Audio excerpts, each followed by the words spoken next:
Okay, calm down. You got rivers, man. You got rivers, man. Okay, calm down.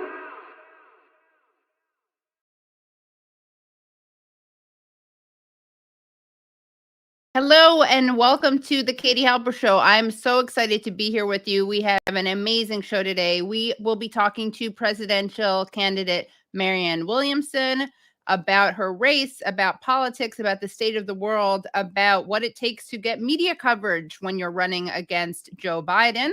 Then after we chat with Marianne, we're going to be talking with Lev Golinkin, a Ukrainian American journalist, and he's going to be talking to us about Canada's very interesting Ukrainian Nazi problem. So make sure you stick around for that. That'll be after our chat with Marianne Williamson.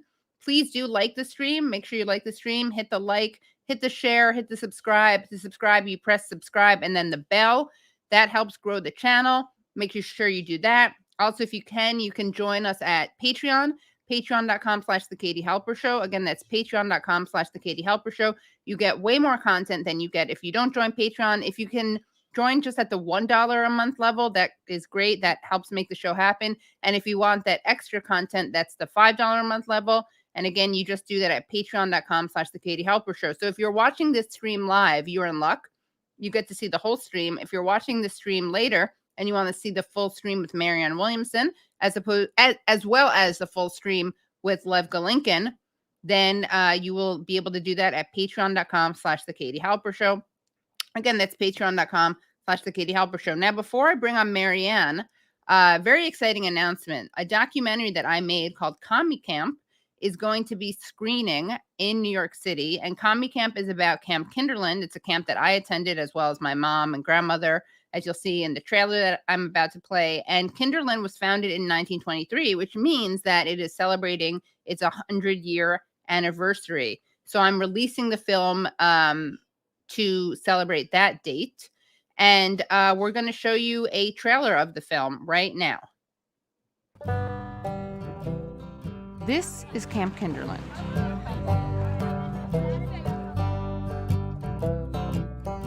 I went to Camp Kinderland, and so did my mom and my grandmother. I love Camp Kinderland. But not everyone does. For some people, it's a politically left-wing Jewish summer camp with communist roots. They walk in there as young skulls full of mush, and the liberal establishments at these places bend and shape their mind. One of the very, very special things that camp is known for is for its progressive propaganda agenda. This is the sign, which, as you can see, is a peace sign. Stop indoctrinating my children. Do you think as kids you can make a difference? If you just stop littering. Going to anti-war demonstrations with your parents. In my school, we saved an orangutan. Get your kids out of this indoctrination, We love camp. or our republic will be lost. If we wouldn't go there, we would be lost. in order to save the children and the Republic, there's only one thing for me to do. I'm going back to camp.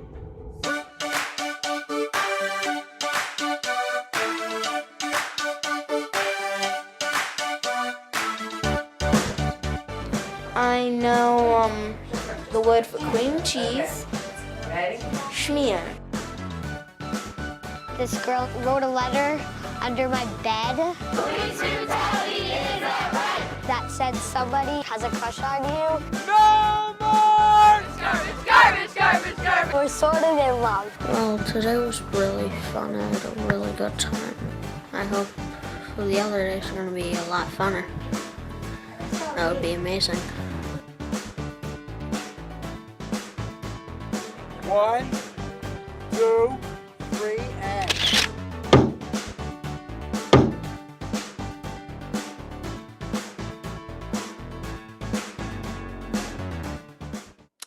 And that is Commie Camp, and that will be playing on October 4th, Wednesday, October 4th in New York City at DCTV, at the DCTV Firehouse, which is a really cool actual landmark location. It used to be a firehouse, and it's at 87 Lafayette Street in Manhattan, so downtown Manhattan.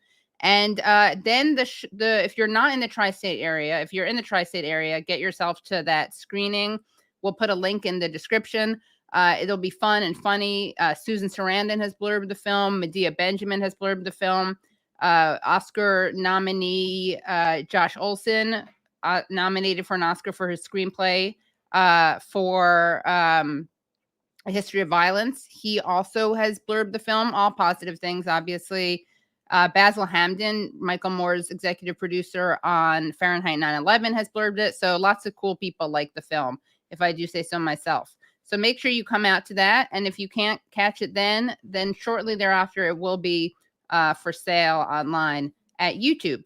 So let's see, without further ado, actually with some further ado, because let me just read to you, share with you some of the biography of the guest I'm about to bring on, and then we will actually bring her on. All right, so Marianne Williamson is a political activist, author, non-denominational spiritual lecturer, and New York Times bestselling author. Her career began in the 1980s, during which time she became deeply involved with HIV/AIDS activism. A longtime champion for the LGBTQ plus community, she founded Project Angel Food to deliver meals to the homebound, unable to shop or cook for themselves. To date, the charitable organization has served over 16 million meals. She also founded the LA Center for Living, the Manhattan Center for Living, and co-founded the Peace Alliance. In 2020, she ran for the Democratic nomination for President of the United States and is now a candidate challenging the candidacies of President Biden and Robert F. J. Kennedy. As an essential part of her platform, Williamson proposes a 21st century economic bill of rights, a Department of Peace, reparations for slavery, a Department of Children and Youth, and a just transition from a dirty to clean economy. A progressive Democrat, Williamson proposes a new economic beginning, including universal health care, tuition-free college, and tech school, and a guaranteed living wage. So without any further ado, let us bring on Marianne Williamson. Hi, Marianne. How are you? Oh, I'm fine, Katie, and congratulations about that documentary. That looks so cool. Oh. And I had no idea you were a documentarian. Congratulations. Yeah. Thank you. Yeah. Well, yeah, my mom went there. I went there, and it still exists. That's the other cool thing about it, is it still exists. And if I have kids, I will also send them there. I understand why. Yeah. Yeah. And the kids are adorable too.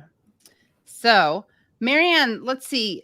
A lot to talk about. Let's start off with your domestic program. Let's start off with your clean transition from a dirty to a clean economy. What does that mean? Well, we need to declare a climate emergency. We need to make a World War II level mass mobilization from a dirty economy to a clean economy, a just transition. We need to cancel immediately the Willow Project. Right now, the president is giving more oil drilling permits even than Trump did. This is not a time to be ramping up fossil fuel extraction. It's time to be ramping down fossil fuel extraction. Let's also remember that the U.S. defense establishment is the single largest institutional emitter of greenhouse gases. So even though there are some healthy investments in green energy in the Inflation Reduction Act, they're completely nullified by the investments we're making in dirty. In other words, it's not enough to just say we're going to invest in green if, on the other hand, you're also investing in so much fossil fuel extraction, the old energy grid, that you're basically nullifying the benefits of anything else. It's time to just declare a climate emergency and get about the work. And I think that the American people, in really being educated about this, would be more than willing to embrace what this actually means, not only in terms of the weather, not only in terms of the air, the habitability of the planet, possibly over the next few decades, but also in terms of job creation. You know, a lot of the jobs that now go towards fossil fuel extraction, even at least indirectly, have to do with technology, manufacturing, research. Many of these moves will be lateral. You know, I've had people come up to me and say, Miss Williamson, I'm making over $100,000 a year on a job that you think is the kind of job that we need to phase out of.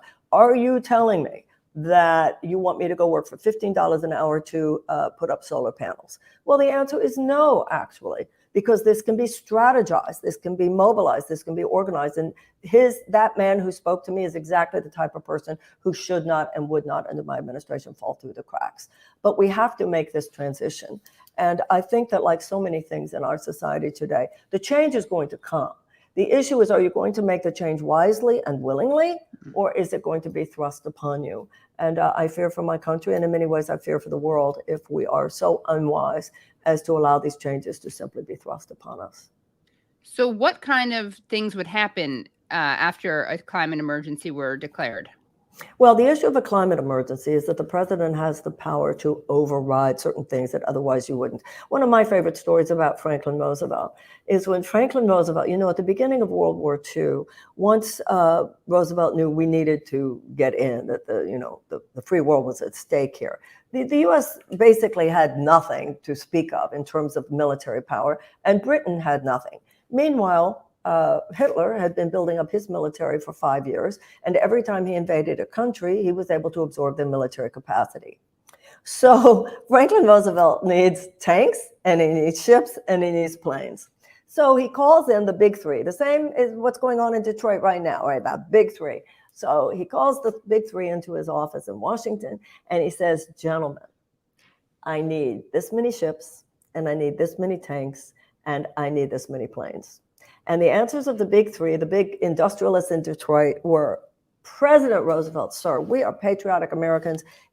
We will get you those planes. We will get you those ships. We will get you those planes and those tanks. As soon as we have sold our quota of cars, we'll be right at it, sir. And Franklin Roosevelt famously said, gentlemen, I don't think you heard quite what I said. I need this many tanks. I need this many ships. I need this many planes. You will not make another car until I get them. That's what it means for the president to declare an emergency. It means that that emergency overrides all other commercial factors. Now, don't get me wrong. Roosevelt knew that he couldn't achieve any of this without partnering with the great industrial powers of the time, because they were not going to not make profits. He had to form partnerships. And of course, we want that as well. The fossil fuel companies, this is the thing. Not only have they known the damage for decades, it's now well established, not only have they known the damage that they were doing, but they also know it's over. They know it's over. They just want to squeeze every last dollar out before they are forced to make the transition that a declaration of a climate emergency would simply be the president of the United States saying, it is not acceptable, it is not tolerable, and on behalf of the people of the United States, I'm saying it will not happen anymore. We are moving forward. And if you don't do it willingly, the powers granted me by the declaration of this emergency will mean that you will have to. So another question that's related to, of course, climate is the question of auto workers and cars and technology. Tell us what your plans are for instance, the UAW, what you're doing this week, I believe. Are you making an exclusive announcement on the Katie Halper Show? Have you announced this yet? No, I already put it on Twitter the other night. Damn. I'll be going right. tomorrow morning. I would have gone on Monday, but it was Yom Kippur. Today, the president was there. Yes, right back at you. I didn't want it to look today like it was about me and the president being there. That theater is not what's important. What's important here is the UAW. So I will be going tomorrow morning. I read that Trump will also be there tomorrow morning, so that'll be interesting. But I hear, I'm not quite sure what's going on, because I think he's going, I'll be at a Wayne plant, but I hear that he's going somewhere where they're not actually striking. So I don't know what Trump is doing, but I will be there, and I will have the opportunity to talk to workers and to the public about not only why I support the UAW, but also how I recognize that the struggle of the UAW auto workers is no different and is part of a larger picture of a really rebalancing of the American economy. We're living in revolutionary times. I think we're living in a soft revolution already. And I'm reminded of JFK's line that those who make peaceful revolution impossible make violent revolution inevitable. And I hope, whether it has to do with the WGA strike, whether it has to do with Amazon, and I give credit where credit is due. I mean, there are some actions within the Biden administration that are pushing back. And listen, this is not about the horse race. This is about getting things done for the American people. And the fact, this revitalization of the labor movement is absolutely essential. I believe that there needs to be an inside-outside strategy. There has to be a president who is genuinely, in act as well as word, in all ways pro-labor.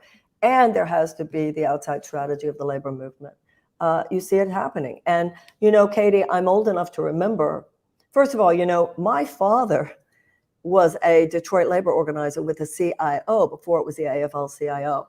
And my brother worked for Cesar Chavez in the late 60s. And I was raised in a home. If you ever cross a picket line, don't bother to come home. That was the home I was raised in. Even though I didn't go to the same camp you went to, that was the kind of home I was raised in. But I am old enough to remember when things started to change in this country. When I was growing up, labor was an indisputable, serious political force. And when Reaganomics, trickle-down economics, neoliberalism, when all of that ascended, the demonization of labor, organized labor, was so much a part of that.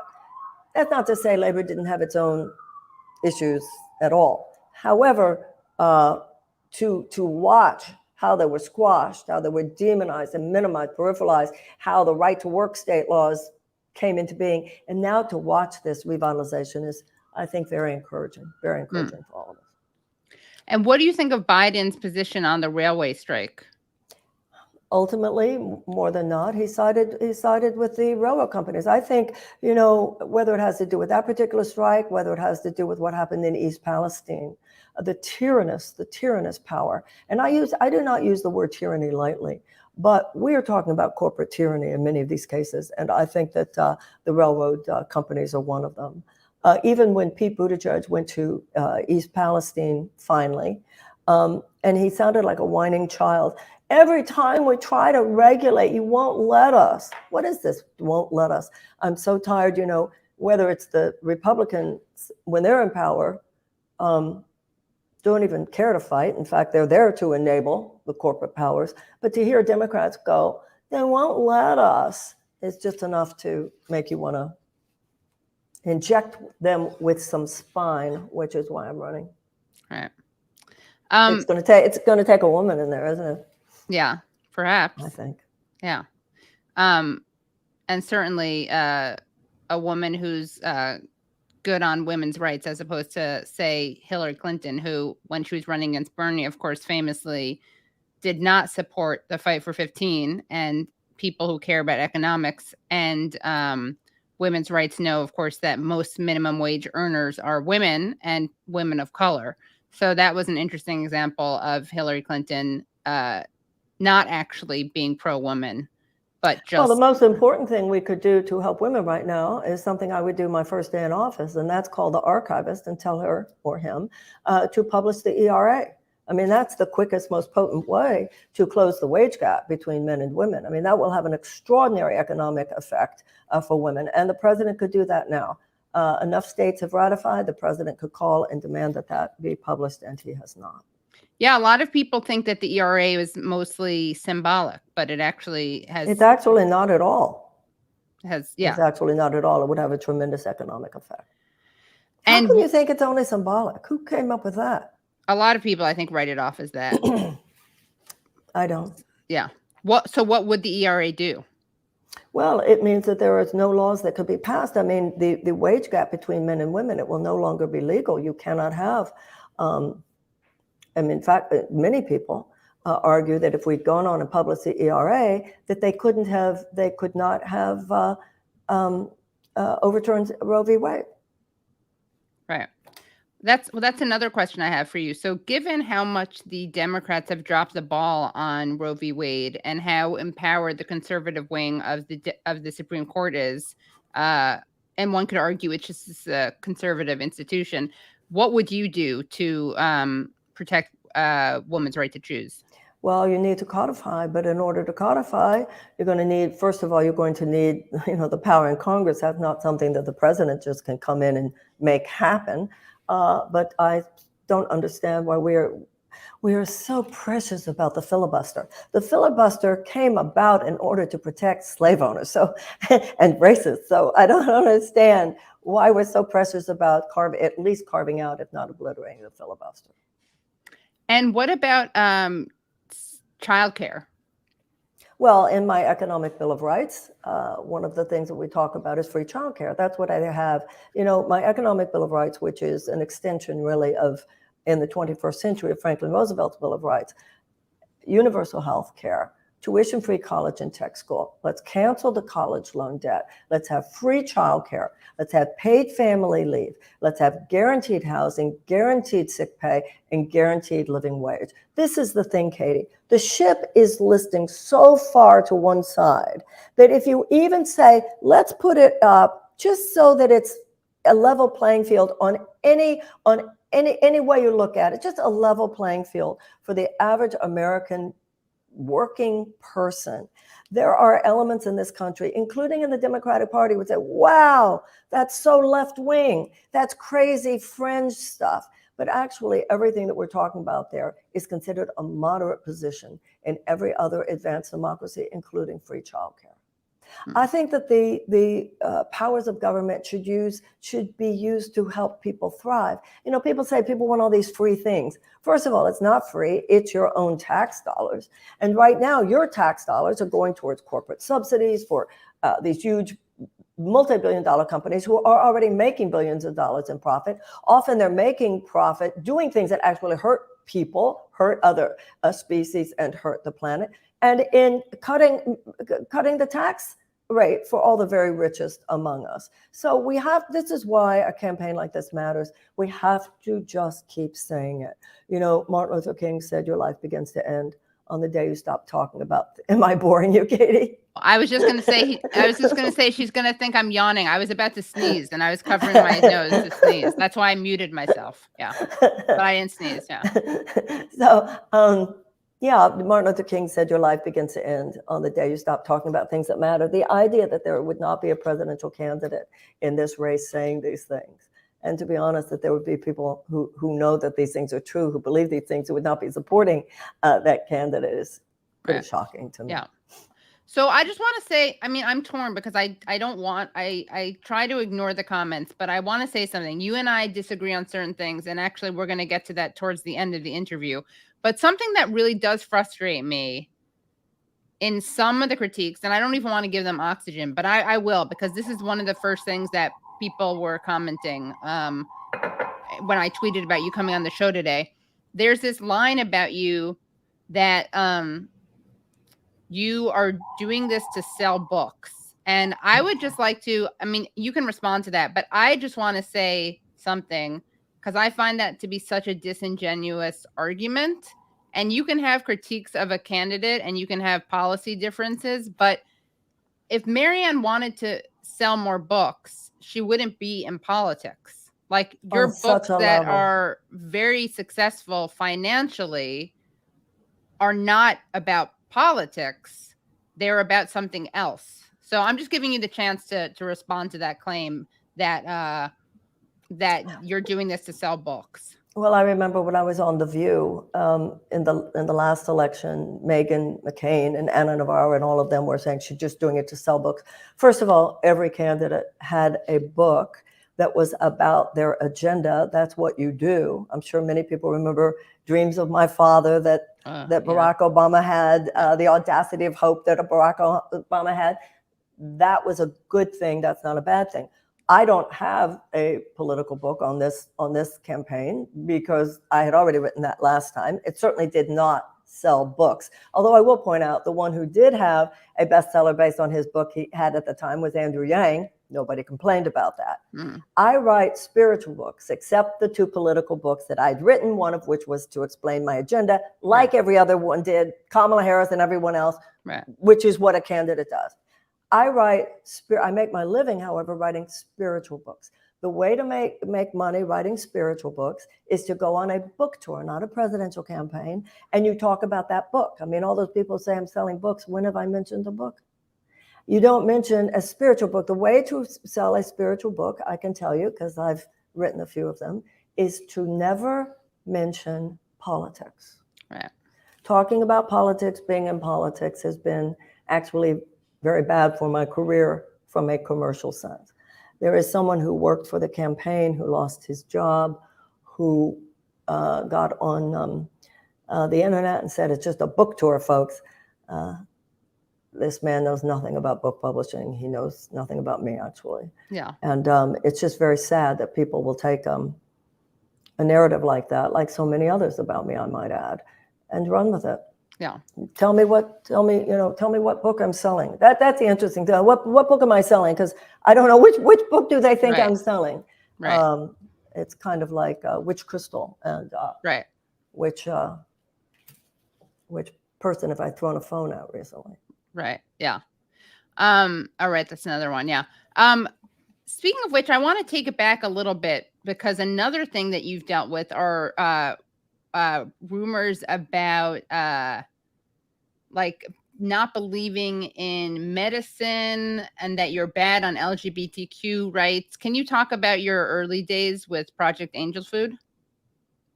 When my career began, in a way, gay men in Los Angeles gave me my career. And I say that because not long after I started lecturing, the AIDS crisis really burst onto the scene, and I was living in Los Angeles. It wasn't that Western medicine wasn't trying, because it was. It was much like with COVID. People were trying. They were not coming up with anything. The difference, there was a similar panic. The AIDS crisis was a similar panic to COVID, but it was a flip side of it. With COVID, it was very easy to get, but the chances were, if you got it, the chances were you would survive. With AIDS, it was the opposite. It was a difficult disease to get, but if you got it, the chances were you would not survive. So there was great panic, there was great heartache in the air. Because Western medicine, or any medicine, because there wasn't anything, it's, once again, not that they weren't trying, because it took so long for anything to be available. And there was an almost eerie silence on the part of institutional religions who were working through their own homophobia or whatever. And then there was this, at that time, young, I was in my early 30s, woman talking over in Los Angeles about a God who loves you no matter what, and about miracles.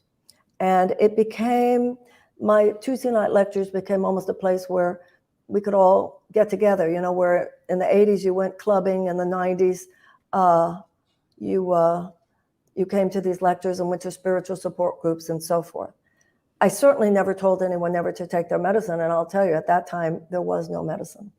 And when there was medicine, I mean, there's even a video out there of a man talking about how I told a young man at one of the support groups, he said he didn't want to take his medicine. And I said, why don't you want to take your medicine? This was once I was AZT. And he said, well, it'll put me to sleep. And I said, well, you just take your medicine and you fall asleep here at the support group, and we'll all be with you, and you'll still hear what we're saying. I raised millions of dollars. I founded nonprofit organizations. Project Angel Food has fed over 16 million meals. It was a Meals on Wheels. I gave book royalties of a very high number. In the Jewish religion, it says to give is good, to give anonymously is better. Somebody has taken one sentence out of my a book about sickness being an illusion. It's the same way, it's in a section which, if you read it, like Buddha says the world is an illusion, Einstein says time and space are illusions of consciousness, albeit persistent ones. The president is a Catholic. President Biden is a Catholic. He has stood up in church many times to say he believes in a virgin birth. Everybody gets it. That he understands that there's science, there are Right. scientific realities involved in giving birth, in conceiving a child. My sister died of breast cancer. I have osteoporosis. To say that I don't go to the doctor or understand Right. the ravages of illness is one of the more vile narratives that has been projected onto me, but there are quite a few of them at this time, so what are you gonna do? Someone said in the comments, I'm trying to find it, but someone said, okay, what are we going to do about the people in East Palestine? Oh, the East Palestine thing is actually getting worse rather than better. One of the first things I would do is officially declare a disaster. In Libby, Montana, because of a disaster that occurred there, the Medicare Right. for all was given. This is what should happen. First of Right. all, we should have universal we did a health show on care this. anyway. Yeah. This is the thing, Katie. The problem with the East Palestine, Ohio, first of all, it's not an accident that Norfolk Southern, that railroad car was through a neighborhood like that to begin with. Because, you know, and with all credit to Obama had tried to regulate those kinds of toxic chemicals. He was not able to. This is why we were talking before about the tyrannous effect of these railroad companies. So what they do is, these are basically considered sacrifice zones, where people do not have the kind of financial or political leverage to fight back and say, not in our neighborhood. So the biggest problem when something like an East Palestine disaster occurs is that people have no capacity to absorb it. So if you're already living on the edge financially, paycheck to paycheck, if you don't have health care, it's not only the derailment to begin with. In addition to the derailment, there was the fact that then they did the burn-offs that were not permitted. Let me tell you something. Somebody should be prosecuted. I would like to see somebody indicted. Somebody should be tried on criminal charges for what Norfolk Southern did and continues to do to the people of East Palestine. I did a panel the other day. It's going to be on sometime soon with Savage Joy Marie, who I'm sure you know, and some of the people in East Palestine, some of whom I met when I was there. People who were told, some of whom were told that their homes are contaminated. They're losing their teeth. They have constant nosebleeds. They have migraines all the time. They are told their homes are contaminated, and then being told by Norfolk Southern, we'll give you $1,000. We'll give you $1,000. These homes, how are they ever going to sell their homes? Some of these people's homes were what they, had to save in their lives to have these homes. And also another thing, Norfolk Southern is treating it like we only have responsibility to people a mile out. The problem goes over 7 miles out into Pennsylvania.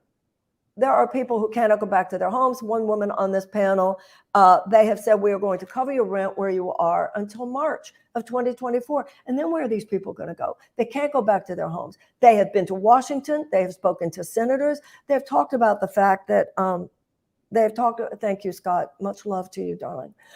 They have talked about, what was I just saying? They've talked about the fact. They went to talk to senators, and the women on this panel were saying, some of these senators said, we had no idea you were sick. They have gone to the EPA. They recorded a session with the head of the EPA, Michael Reagan, Sherrod Brown. They're not doing anything. They just give these people the runaround. And it's horrifying. And when you ask them, as president, what could I do? Declare a disaster. That's what we need, is for the president to declare a disaster. It's like the president declaring a climate emergency. Once the president does an official declaration of a disaster, then everything that is necessary to actually provide help for these people is automatically provided. The president did come out with an executive order. And the executive order mainly says we're going to collect data. And my interest isn't in their freaking data. It's in the human despair and the human suffering that is created by these situations. It's horrifying neglect and abandonment of the people of this country that we see in East Palestine. And one of the reasons I hope I win this election is to be able to help them in a way that they're not being helped now. And I can't imagine they're being helped in the future if either Trump or Biden is president, inaugurated in 2025. Yeah, Biden didn't even have the decency to pander to these people by going there. Where are the votes there? Right. Disgusting. Someone asked a question that's challenging. Where was it? I just saw it, about why. It was basically like, why are you supporting the why is she supporting the auto strikes when they are fighting for jobs that make things that affect the climate? Well, the automobile industry is not going away. The issue is to transition into clean energy, and including high-speed rail, all of which will have jobs too. The auto workers are not the people who should be paying the price for the fact that we are emitting greenhouse gases and so forth. Now, this is another issue. Of course, one of the things going on there has to do with moving to electric cars. So it is good that they're moving to electric cars. However, the jobs of these people should be protected in the meantime.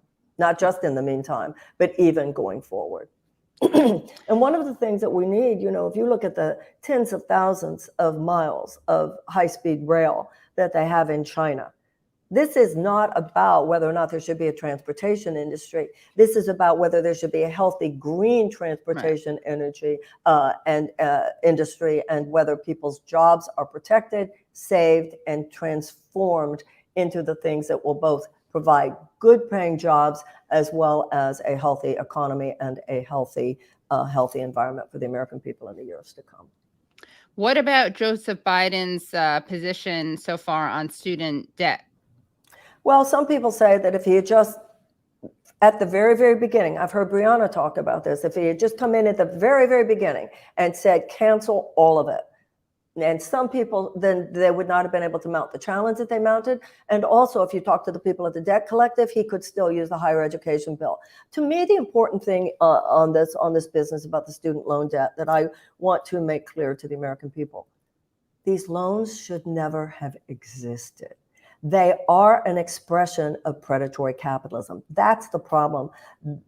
On one hand, you've got tens of millions of people, right, who are carrying these college loan debts. Still, even with the $10,000 off that he wanted to take, you still got over $1 trillion. You still got over 40 million people who are carrying these. Until the 1970s, we had tuition-free college and tech schools. You had them at in University of Texas, you had them at the University of California, you had them at University of Florida. As a matter of fact, when the newly elected governor of California, Ronald Reagan, came in and smashed that, which was the crown jewel of California that you could get, I remember Elizabeth Warren used to talk about that, how inexpensive it was for her to get a world-class education when she was in college. That's what made some of the far right-wing forces look at Ronald Reagan and say, ooh, we like him. He's somebody we can use going forward. So the fact that young people who, once again, government, it says in the Declaration of Independence that governments are instituted to secure the rights, not thwart the rights, not exploit the rights, not suppress the rights, but to secure the rights of life, liberty, and the pursuit of happiness. That would be translated into today's language as self-actualization, spreading your wings. Getting an education is part of that. Government's job is to secure that, not to thwart that. So here are young people, particularly people of color. There's a real racial element with that one, because people of color, particularly young people, were told, get your education. That's how you're going to close the wage gap. Get your education. So now you've got millions of these young people, just because the banks and that malevolent strain of capitalism that puts its tentacles wherever there, it's a heat-seeking missile. Where there's a profit center? Where is there a profit center? Where is there a possible profit center? Its tentacles are anywhere there might be a profit center. And where is there more of a profit center than where people are desperate? That's why we have over 1 million people rationing their insulin. Why? Because people need insulin. You don't have this in any other advanced democracy where you have universal health care. You talk about rationing insulin, and I spoke at Cambridge not long ago. They looked at me like, you've got to be kidding. They can't even conceive of people rationing their insulin. But let's go back to the college loans. So this is a desperation. I'll get my degree. And everybody listening knows this to be true. So all these kids, they come out of college, and I have to say this, debt is crippling. But to be in your 20s, Katie, carrying tens of thousands of dollars worth of loan debt. And then we wonder where the mental health crisis comes from. Why are people in such anxiety? What do you think? This is so much of it. So you've got these people who come out of school. I talk to them all the time. I have these college loan debts. I got my degree in this. But if I go try to work in the field I got my degree on, I can't imagine ever paying off this debt. It'll take me years to get to the point where I'll even begin to. So I'm going to go work in a field that isn't even what I got my degree for, but where I might be able to get out of debt. So what the hell did I get the degree for? And that's why so many people now are saying, why even go to college? Which is also very bad for this country. So that's why I think that these college loans should be canceled. They should never have existed to begin with. And I would use the full powers of the presidency to make sure of it. What about your Department of Peace? What would that do? I think a lot of people don't know that peace building is a thing. It's not just, oh, peace building. It's an actual thing. It's a set of skills. It's an area of expertise.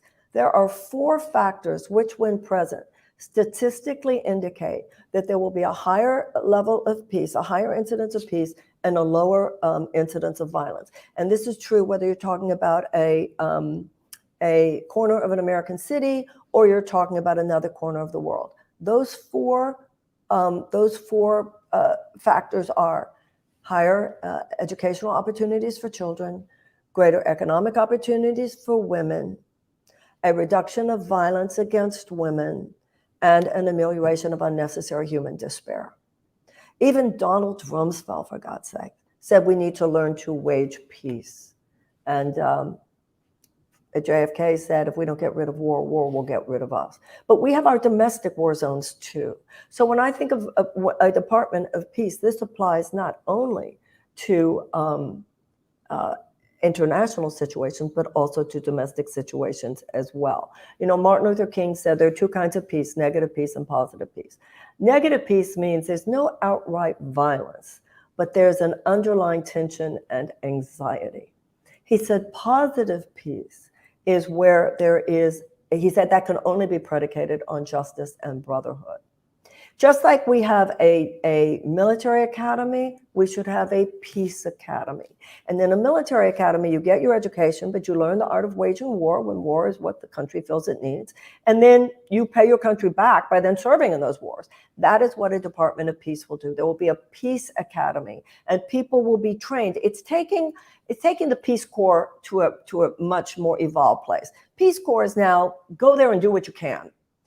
We need to play, just like we have war games, we need to have peace games. We need to strategize. As president, I would want to say, okay, what will it take over the next 100 years? How do we create a world? How do we create a world in which 100 years from now, war will be a memory? Now, some people say that's just completely naive. I say what's naive is to think the species will even still exist on this planet if we don't at least try. So we need to reverse engineer. We're going to have to evolve in ways that are way beyond where we are stuck now. But even that, I want to say something. I saw when I ran for president last time, and I feel it this time, the American people are not the problem. The American political system is the problem because our current political establishment sits on the will of the American people. Our government is essentially a system of legalized bribery, and legislator after legislator after legislator does more to acquiesce and to serve the short-term profit maximization goals of their donors than the express will of the people. The express will of the people is not the problem, whether it has to do with the fact that the majority of Republicans as well as Democrats want universal health care. The majority of Republicans as well as Democrats want tuition-free college and tech school. And I believe that the majority of Americans, you even see that right now. You see that with a lot that's going on. You don't have to be a left-winger today to say that the defense budget is too high. So I think that the American people are ready to be led in a far more enlightened direction, including something like a Department of Peace. The problem is not creating the political will. The problem is that we have forces in this country in both parties that do more to suppress the will of the American people than to facilitate its expression. So what would this Department of Peace do about, let's say, Ukraine? Well, the Department of Peace would have less to do with what is happening in Ukraine today and more to do with creating situations where there would not have been such a probability that something like Ukraine would even exist. You know, I'm not a pacifist. I do not believe that there is never appropriate need or use for military action. But I see the military like I see a surgeon. If you need surgery, then of course you want to have the very best surgeon. The United States should not only have the very best surgeon, but the very best surgeon on hand. But a reasonable person tries to avoid surgery if possible. Now, I don't think that this specifically has to do with the Department of Peace, but it certainly has to do with who I am and who I would have been and would be as president. I don't think anyone, no matter what your position Sorry, is. Marianne, I don't mean to cut you off. Can you put down your pen? I know I'm Oh, I'm saying that sorry. because I know our Am I editor is clicking? gonna, I'm sorry. yeah. Yeah, I'm sorry. I don't know what I was No, thinking. no, I'm no. sorry. It's just Okay. so we can get this out sooner. Yeah. I don't care what your position is on Ukraine today. I think that all of us can see that there was very irresponsible behavior on the part of the US government, poking the bear when it comes to Russia's view of NATO. And I think that that's not specifically related to a Department of Peace per se, but it does have to do with a very different, more sober perspective on the part of the US government and its lack of humility and lack of reasonable analysis, including psychological analysis towards someone like a Vladimir Putin. They poked him, they poked him, they poked him, and that was more than unwise. So what would you do now? Well, I'm an anti-imperialist, and I think if you're going to be against U.S. imperialism, you have to also be against Russian imperialism. That's how I see it. I do recognize the things the United States did wrong in terms of poking the bear.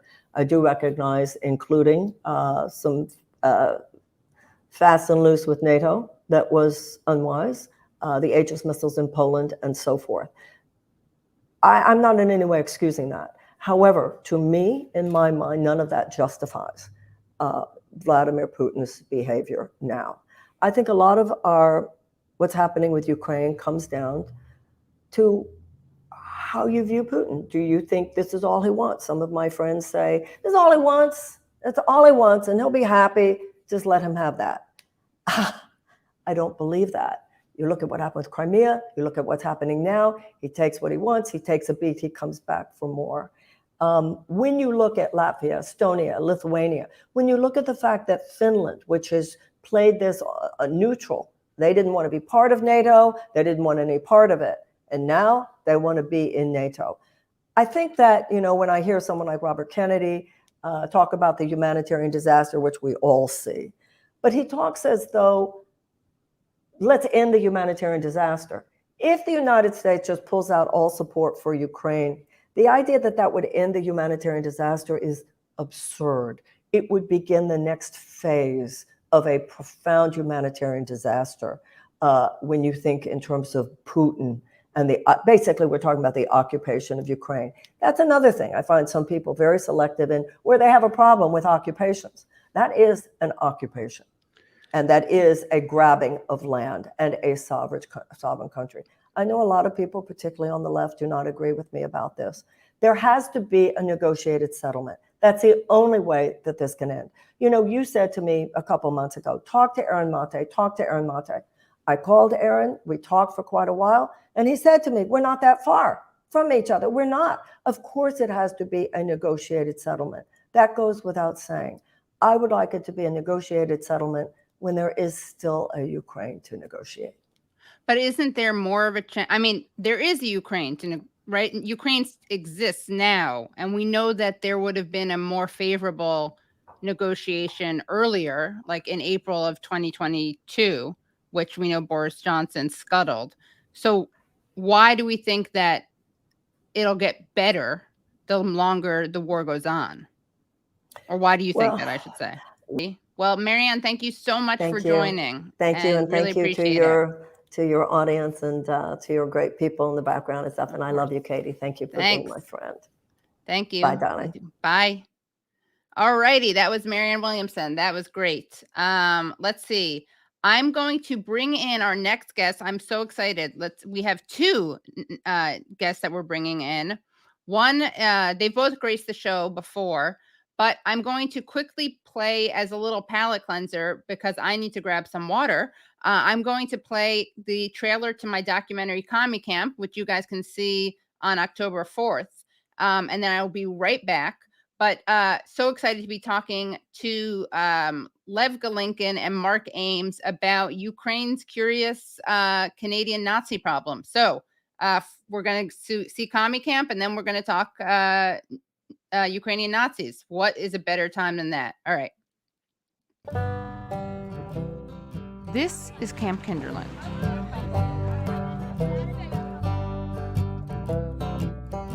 I went to Camp Kinderland, and so did my mom and my grandmother. I love Camp Kinderland. But not everyone does. For some people, it's a politically left-wing Jewish summer camp with communist roots. They walk in there as young skulls full of mush, and the liberal establishments at these places bend and shape their mind. One of the very, very special things that camp is known for is for its Progressive propaganda agenda. This is the sun, which, as you can see, is a peace sign. Stop indoctrinating my children. Do you think as kids you can make a difference? If you just stop littering. Going to anti-war demonstrations with your parents. In my school, we saved an orangutan. Get your kids out of this indoctrination, We love camp. or our republic will be lost. If we wouldn't go there, we would be lost. in order to save the children and the Republic, there's only one thing for me to do. I'm going back to camp.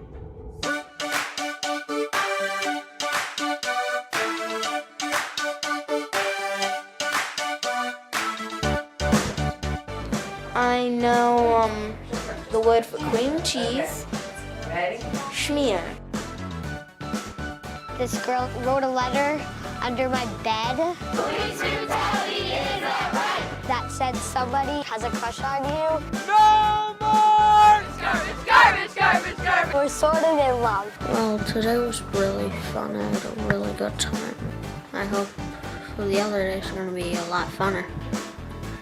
That would be amazing. 1, 2, 3, and.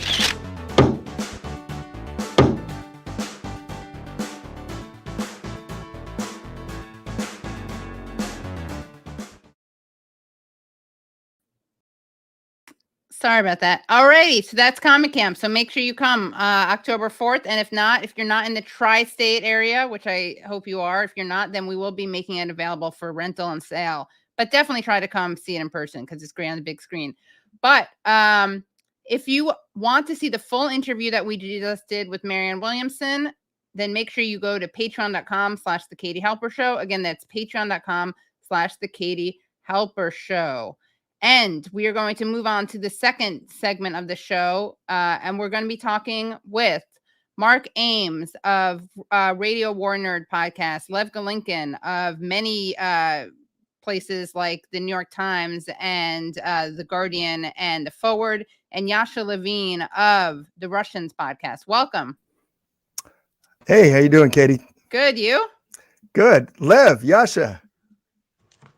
Good to see you. Good to see you. Yeah, Yasha, you're muted. I think maybe you're afraid that too many Soviet Jews at once. It's a Jew. It's good that I was censored, actually, because I was doing a Heil Hitler. That's never good. Yeah. Yeah. Well, in honor of Canada. In honor of Canada. It's always Canada Day. Yeah. Yeah. Well, thank you guys all so much for joining. And I thought, Lev, you could start off by setting up what happened, because Lev, you have some recent articles that you wrote at the Forward tracing what just happened in Canada. We also have, of course, video footage, but maybe you could set it up first. Then when we can show what actually happened. And of course, when I say what's happened, we're talking about Ukraine Nazi Gate. Yeah, well, what happened is a bunch of people in Western Ukraine joined Hitler and welcomed the Nazis and formed a Waffen-SS division. And they all had a lot of fun. One of them indeed wrote that it was the best times of his life, 1941 to 1943. Fast forward, and they painted themselves as war victims and as freedom fighters, and then Canada took them in with open arms. They continued having fun in Canada. They built monuments to themselves. They had lives. They grew old. and one of them was celebrated 3 days ago in the Canadian Parliament, where he was presented as a fighter against Russia, which he technically was alongside Adolf Hitler and others who fought against Russia. Yeah. Ivan Kachanovsky, who is a professor from University of Ottawa, he was the first one to report about him on Twitter, and then I was the first one to write a story about him, and eventually things went not as good for him. So right now Poland is thinking of possibly looking into extraditing him for war crimes, and Justin Trudeau issued a half apology before talking about how we need to be careful about Russia, because that's what it's really about, Russia. And the Speaker of the House resigned, and Volodymyr Zelensky, who was there, and who was one of the people enthusiastically cheering for him, has so far said nothing at all. Right. So let's take a look at this. Let's take a look at this speech that the Speaker of Canada's Parliament gave, in which he praises this elderly gentleman. And then we'll take a look at the elderly gentleman. But let's just take a look at the speech first. Here in the chamber today, Ukrainian Canadian world veteran from the Second World War who fought the Ukrainian independence against the Russians and continues to support the troops today, even at his age of 98.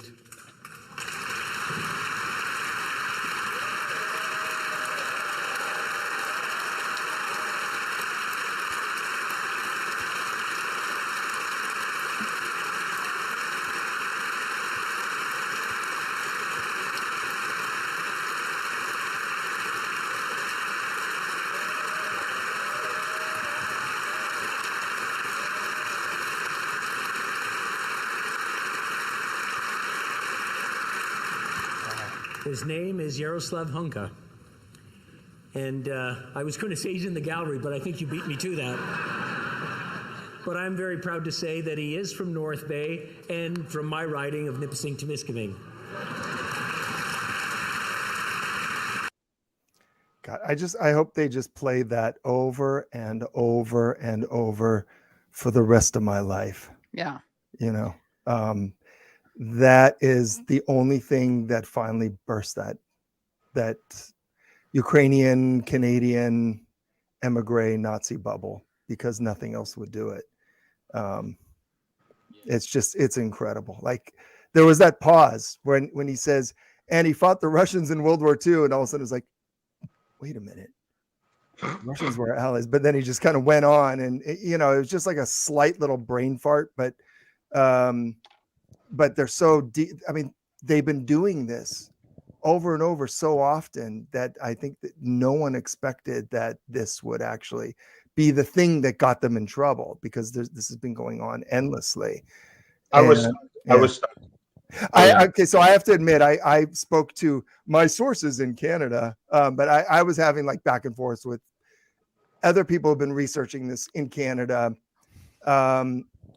who've been extremely frustrated for many years now about how hard it is to break through into the Canadian discourse. It's like, these are Nazis, but we talked about this, and this was different. And I actually did think this would that it had to break through. And I think Lev's article had a big influence on kind of pushing the discourse to a new level, because I did notice that when people were calling it out, like on Twitter, normally you have you get used to sort of the bot fauna, and the bot fauna, the troll fauna that came into like my replies, for example, was very different than the usual one. They were a little nervous. And then when Lev's piece came out, it was like, what? This is in a Jewish, reputable Jewish magazine, or right, the Forward. Media. Yeah, right. The Forward. And that made them even more nervous. And you saw them sort of trying out different narrative rebuttals, like he was only 16 or 17. Yeah, well, when he was, then he wrote that 1941 to 1943 were the best years of his life, and then he joined the Waffen SS. Volunteered, he volunteered, but right. it's like, but he's 80, Now, yeah, and somebody said, yeah, he's only 80 when he wrote that those were the best years of his life, you know. Yeah, I mean, maybe when he's 90. I mean, look, when you were 16 years old, he was naive. He was a naive 80-year-old. He was the babe. Yeah, he was talking about his youth in general. He was talking about his youth. A babe in the Nazi woods. Yeah, exactly. Yeah. Well, I mean, look, this is the culmination. I think the people who don't really know the backstory to how the Canadian Parliament can actually, bring a Nazi into the gallery and give like a full house standing ovation, like it's the end of that was Phantom, like 20 opera or something, long. Like I know. No, that was it was like please come out one more time. Yeah, exactly. It was like a full. I mean, it's like what now? I don't know how many years it's been. It's what 75. It's been at least a 75-year-old project. Ever since the end of World War II. I mean, a 75-year-old project to buy this Ukrainian community that's been in exile in Canada. That I mean, not everyone was like a fascist or Nazi collaborator, but the core of that community, like the brain trust of that community, they were extremely ideological. They were part of this hardcore fascist movement that wanted to create a kind of a version of what Hitler was doing in Germany. They wanted to create that for themselves in Ukraine. They wanted to create a racially pure Ukraine, free of Jews, free of Poles, free of Russians, and they nearly succeeded. And a lot of these people, either through just as in leadership roles or an actual hands-on experience, ethnically cleansed and genocided Jews and Polish people from the territory of what is modern, Western Ukraine and now, and even central Ukraine. They went pretty far. They went pretty far to the east, and so a lot of these people, the Brain Trust, found refuge in the West. They found refuge in America. They found refuge in Canada. They found refuge in the UK. And with support from, I won't name these institutions, three-letter agencies, frequently, they had funding from the U.S. government, from covert projects, from the CIA. And they didn't need this help, but they had it, and they had their support. And they essentially went on this revisionist. They did this revisionist project where they recast their sort of genocidal fascist political movement into one that was about democracy. It was about just fighting communism, decolonialism, right? Or yeah, like that would be called. Yeah, they were like they were trying to decolonize Ukraine from the Soviet Union, and so they were just fighting the Bolsheviks, and they were fighting not just on for themselves, but on behalf of all the enslaved people, of the Soviet Union, for the the Latvians, the Estonians, the Lithuanians, the Georgians, and to preserve white Europe. I mean, well, they don't. Yeah, they don't talk about that. That's not the rebranded version. That's part of the discourse. It's not part of the discourse. It kind of is, but they use slightly different language to protect Europe from the Mongols in Russia, is what they say.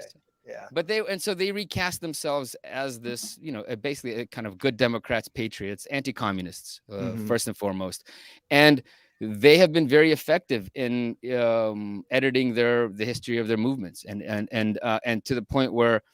And to the point where, someone like in Canada, I mean, Canada is probably the most extreme version of that, because you couldn't get away with this stuff in America. I mean, you could have, the Prime Minister of Canada, Chrystia Freeland, constantly meet with these Ukrainian groups who are, I mean, they are basically, it's crazy. They're like rebranded logos that they have for themselves. It's like the League of Ukrainian Canadians, for instance, right? Their logo, it has like a maple leaf in the center, and it's kind of this triangle.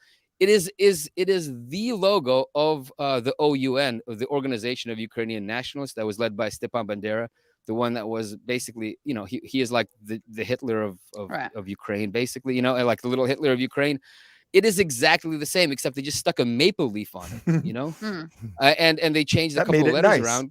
Yeah, and then you have the top politicians in Canada meeting with them, tweeting about it constantly, and it's in the open, and so you have this Canada is just this really an extreme case of this. It's almost it's shocking that this is allowed to go on, and I am very glad that this finally happened. I mean, I think for a lot of us, have been writing about this, have been following this. This is almost like a cathartic moment, because for the first time, it's actually something's. a lot of us have been keeping each other sane because I would be like, Mark and Yasha, Nazis are bad, right? Like, this is happening, right? Yeah. Okay, Yeah. just checking because I it know. felt, I just want to add one. Go ahead, Yasha. Or No. You please, go ahead. I'll interject later. And I should mention, by the way, for people watching, I think I joked about this earlier, but Lev is Ukrainian American Jewish. Yasha, how do you identify?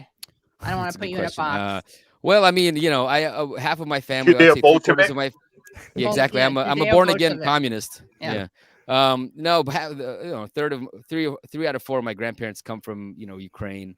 I was born in what is now the Russian Federation. I mean, I was born in the Soviet Union, in Leningrad. So I don't know how as a Soviet Jew, as a Soviet American, I don't really know. And then Mark, California Jew, but my roots are, I mean, my grandmother's family's from Ivano-Frankivsk, which is now like a stronghold of ultra far right Bandera nationalism, but used to be Jewish. And they were all exterminated at first by Petyoras and other Ukrainian groups from 1918 to 1921, and then of course I think like 200 survived out of 20,000. Like it was. Yeah. And I'm just a New York Jew with family from Belarusia and stuff. But yeah.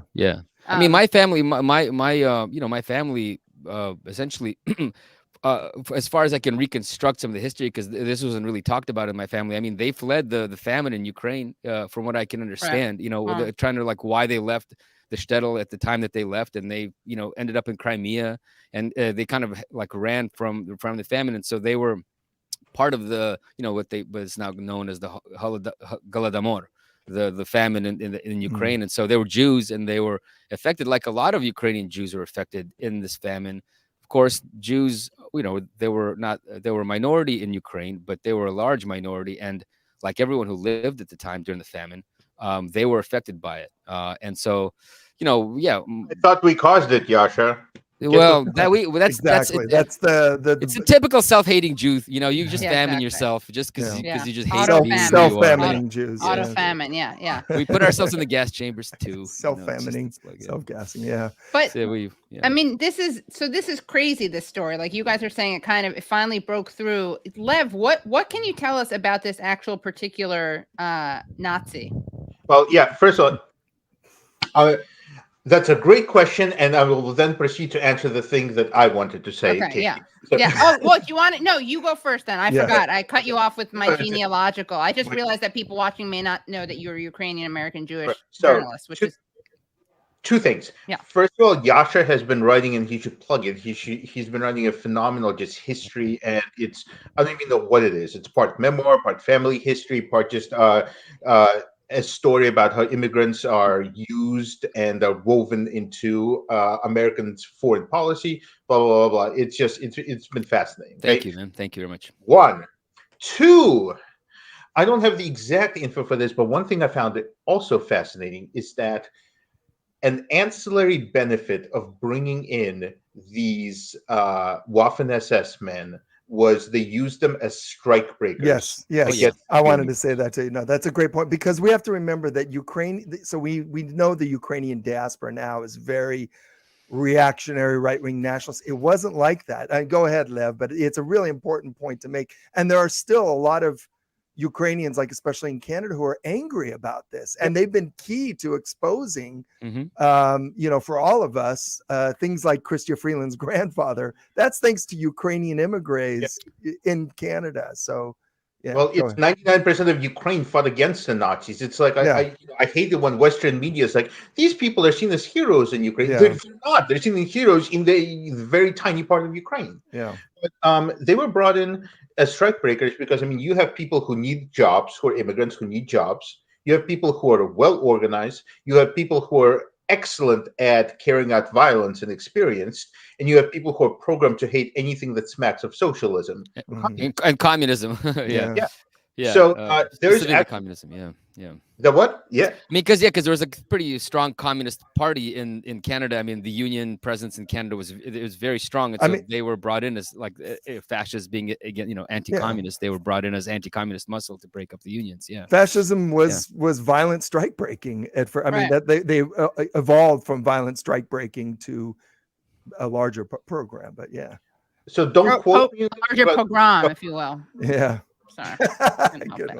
Good one. I'm surprised none of us has said that we did not see this coming. I know. That was good. That made me lol. Yeah. So, there were strikebreakers, and I think, don't quote me on this, I'm going to do some more research, but I think there's evidence that some Canadian business magnates actually played a key role in bringing them in, specifically for that reason. I'm sure that's true. Yeah. But the third and the biggest thing that I want to say is, okay, there's these people, Junka, these people who murdered the Jews in the Poles, and the people in the diaspora who whitewashed them. They are essentially doing their jobs, for lack of a better word. Yes. I mean, the people who are whitewashing them, they love them. They think they're great, and they're doing, so they put together bullshit historical narratives and all that part. Okay, there is one group of people, one group that was not doing their jobs, and that is the Canadian Jewish organizations. For a long time. Okay, these are the people who have large buttons on their websites that says, please give me money to fight anti-Semitism. Okay, and I don't know about Yasha, but I mean, I grew up I was idolizing the American Jewish communities who helped us, who brought us over here out of the Soviet Union. And I had the awakening of my life when I started contacting these Jewish organizations. I'm like, this is happening. These people are running Nazis. Like, obviously you're going to speak out, right? Like, I was like, they didn't know. And the awakening was to find out that they did know. They were just they were choosing to remain silent. Mm-hmm. And the biggest, I'll tell you that, I just, last month I reported about Philadelphia and monuments in Philadelphia. SS Galician, this unit has monuments in U.S. soil in Detroit and Philadelphia. And the biggest difference out of everything is that the Jewish groups in Philadelphia, the regional Jewish groups, were like, holy shit, this is awful. And they started speaking out. That was the people who were supposed to do their job did their job. Yeah. Okay. And finally in Canada, like, it's like the emperor's new clothes. You know what I mean? Like, Jewish groups spoke, the people who are they did their job. And that was like the biggest thing ever. And there's the silence before it, to me, was one of the most shameful things imaginable. Lev, actually, I wanted to ask you about this because I was following the story, and you were writing about it. Obviously, about the monument again to the SS, right? To the Ukrainian SS division. There's a monument to it in Philadelphia, and it isn't just the Ukrainian. It has also the UNA logo on it, right? Which is the Ukrainian national. What is it? The UPA, no, it's the UNA. Oh, UNA. It's, I guess it's Ukrainian National Army. At the very end of the war, very end of the war, they were briefly renamed into. Yes, they renamed themselves. Yes, they rebranded for the coming kind of like whitewashing of their movement. It conveniently does not have the attention-grabbing SS. So. They called it the great Ukrainian alliterative division. SS, And you called it the Ukrainian division, which is, they rebranded themselves at the very end. Yeah.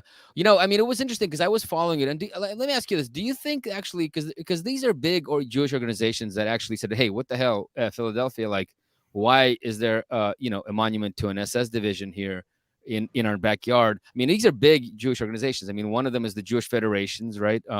The Jewish Federation of Philadelphia, which is part of the larger Jewish Federation's sort of umbrella group, which is, I don't know,